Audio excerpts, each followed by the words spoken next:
ये आकाशवाणी रायपुर है। प्रादेशिक समाचार बुलेटिन के साथ मैं राहुल सिन्हा।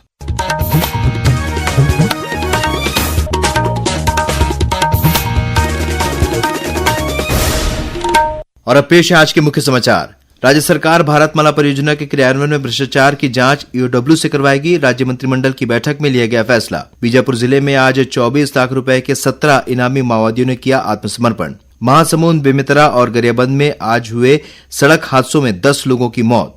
और प्रेम, भाईचारे और रंगों का त्योहार होली कल मनाया जाएगा।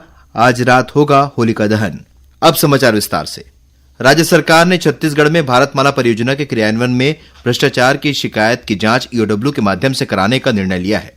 उप मुख्यमंत्री अरुण साव ने पत्रकार वार्ता में बताया कि मुख्यमंत्री विष्णुदेव साय की अध्यक्षता में कल हुई राज्य मंत्रिमंडल की बैठक में यह निर्णय लिया गया। छत्तीसगढ़ में भारतमाला परियोजना के क्रियान्वयन में भ्रष्टाचार की शिकायत को सरकार ने गंभीरता से लेते हुए इसकी जांच ईओडब्ल्यू के माध्यम से कराए जाने का निर्णय लिया गया है। राज्य में सुशासन और नीति क्रियान्वयन में युवाओं की भागीदारी सुनिश्चित करने के लिए मुख्यमंत्री सुशासन फेलोशिप योजना शुरू की जाएगी। ये योजना आईआईएम रायपुर और ट्रांसफॉर्मिंग रूरल इंडिया फाउंडेशन नई दिल्ली के सहयोग से सुशासन और अभिसरण विभाग द्वारा संचालित की जाएगी। इस कार्यक्रम को पूरा करने वाले युवा को आईआईएम रायपुर द्वारा एमबीए की डिग्री प्रदान की जाएगी। इसमें होने वाले खर्च का वहन राज्य सरकार करेगी। साथ ही प्रतिमाह स्टाइपेंड भी प्रदान किया जाएगा। मंत्रिमंडल ने छत्तीसगढ़ नक्सलवाद उन्मूलन नीति 2023 के स्थान पर छत्तीसगढ़ नक्सलवादी आत्मसमर्पण, पीड़ित राहत और पुनर्वास नीति 2025 को मंजूरी दी है। इस नीति के तहत आत्मसमर्पण करने वाले माओवादियों को आर्थिक सहायता, पुनर्वास, शिक्षा, रोजगार और सुरक्षा जैसी सुविधाएं दी जाएंगी। बैठक में राज्य में नक्सल समस्या के समाधान के लिए छत्तीसगढ़ नक्सलवाद उन्मूलन नीति 2023 के स्थान पर छत्तीसगढ़ नक्सलवादी आत्मसमर्पण, पीड़ित राहत एवं पुनर्वास नीति 2025 को मंजूरी प्रदान की गई है।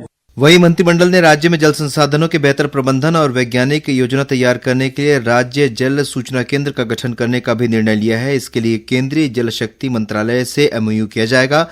उप मुख्यमंत्री ने बताया कि जल संसाधन विभाग के 9 जलाशयों के सुधार कार्यों के लिए 522 करोड़ रुपए से अधिक की ऋण स्वीकृति केंद्र सरकार के माध्यम से प्राप्त की जाएगी। मंत्रिपरिषद द्वारा राज्य के जल संसाधन विभाग के 9 बांधों के सुधार कार्यों के लिए 522.22 करोड़ रुपए भारत सरकार के माध्यम से ऋण स्वीकृति प्राप्त करने का निर्णय लिया गया। इनमें मनियारी टैंक, घोंघा टैंक, दुधावा, किंकारी, सोंढूर, मुरुमसिल्ली भाग 2, रविशंकर सागर परियोजना भाग 2, न्यूज रुद्री बैराज और पेंड्रावन टैंक शामिल है। राष्ट्रपति द्रौपदी मुर्मू का 24 मार्च को छत्तीसगढ़ दौरा प्रस्तावित है। विधानसभा के रजत जयंती वर्ष के उपलक्ष्य में राष्ट्रपति का प्रबोधन कार्यक्रम आयोजित किया जाएगा। इसी सिलसिले में मुख्य सचिव अमिताभ जैन ने मंत्रालय में आज उच्च स्तरीय बैठक ली। वीडियो कॉन्फ्रेंसिंग के माध्यम से आयोजित इस बैठक में मुख्य सचिव ने सभी अधिकारियों को जरूरी व्यवस्थाएं सुनिश्चित करने के निर्देश दिए हैं। शराब घोटाला मामले में प्रवर्तन निदेशालय ईडी ने कल रायपुर की विशेष अदालत में 3,841 पन्नों का चालान पेश किया है। इसमें जेल में बंद पूर्व आबकारी मंत्री कवासी लखमा समेत 21 अन्य को आरोपी बनाया गया है। इस मामले में अगली सुनवाई 22 मार्च को होगी। बीजापुर जिले में आज 17 माओवादियों ने पुलिस के समक्ष आत्मसमर्पण किया है। इन माओवादियों पर कुल 24 लाख रुपए का इनाम घोषित था। इन माओवादियों में नक्सली कमांडर दिनेश मोडियाम और उसकी पत्नी ज्योति ताती भी शामिल है। पुलिस अधीक्षक जितेंद्र कुमार ने बताया कि इस पर गंगालूर क्षेत्र में कई हत्याओं सहित अन्य घटनाओं में शामिल रहने का आरोप है। आत्मसमर्पित माओवादी एडसमेटा के स्थानीय माओवादी संगठन के सक्रिय सदस्य बताए जा रहे हैं। आज बीजापुर जिले में गंगलूर एरिया कमेटी के 17 माओवादियों ने आत्मसमर्पण किया है, जिसमें एक महत्वपूर्ण नाम दिनेश मोडियाम का है। दिनेश मोडियाम गंगलूर एरिया कमेटी का अध्यक्ष है, जो पिछले 20 वर्षों से संगठन में लगातार कार्यरत था और पिछले 5-6 वर्षों से वो गंगलूर एरिया कमेटी का अध्यक्ष भी रहा है। इसी प्रकार 2 मिलिशिया प्लाटून कमांडर, एक जनता सरकार अध्यक्ष, डीएकेएमएस अध्यक्ष, पार्टी सदस्य, केएमएस अध्यक्ष सहित टोटल 17 माओवादियों ने आज आत्मसमर्पण किया है।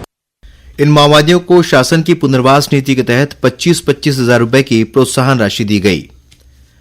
भारतीय अंतरिक्ष अनुसंधान संगठन इसरो ने स्पेस डॉकिंग एक्सपेरिमेंट मिशन के तहत 2 उपग्रहों को अलग करने की प्रक्रिया सफलतापूर्वक पूरी कर ली है। अंतरिक्ष के क्षेत्र में यह देश का एक महत्वपूर्ण इसकी उपलब्धि है। केंद्रीय विज्ञान और प्रौद्योगिकी मंत्री जितेंद्र सिंह ने वैज्ञानिकों को इस सफलता के लिए बधाई दी है। अपने सोशल मीडिया पोस्ट पर उन्होंने कहा कि यह सफलता भारतीय अंतरिक्ष स्टेशन चंद्रयान 4 और गगनयान सहित भविष्य की महत्वाकांक्षी योजनाओं के सुचारू संचालन का मार्ग प्रशस्त करेगी। प्रादेशिक समाचार आप आकाशवाणी रायपुर से सुन रहे हैं। छत्तीसगढ़ की खबरों से है आपका वास्ता और खबरों की विश्वसनीयता से है हमारा वास्ता।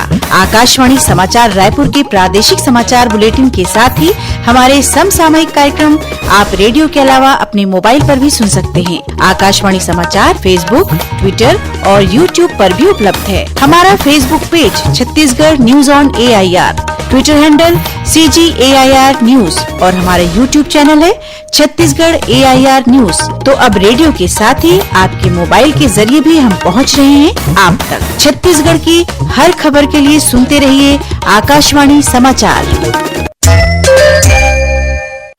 और अब आगे बढ़ते हैं बाकी के समाचारों की ओर। महासमुंद, बेमेतरा और गरियाबंद जिलों में हुए सड़क हादसों में 10 लोगों की मौत हो गई है। महासमुंद जिले के खलारी थाना क्षेत्र में हुए सड़क हादसे में 6 लोगों की मौत हो गई।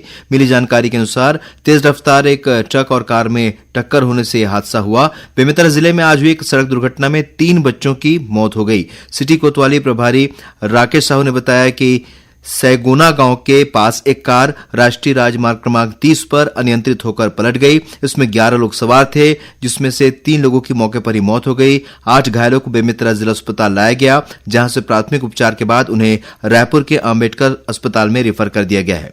यह परिवार रायपुर सिवनी से पिपरिया त्योहार मनाने के लिए जा रहा था और इसी दौरान तेज रफ्तार कार का टायर फट गया, जिसके चलते अनियंत्रित होकर नहर में जा पलटी।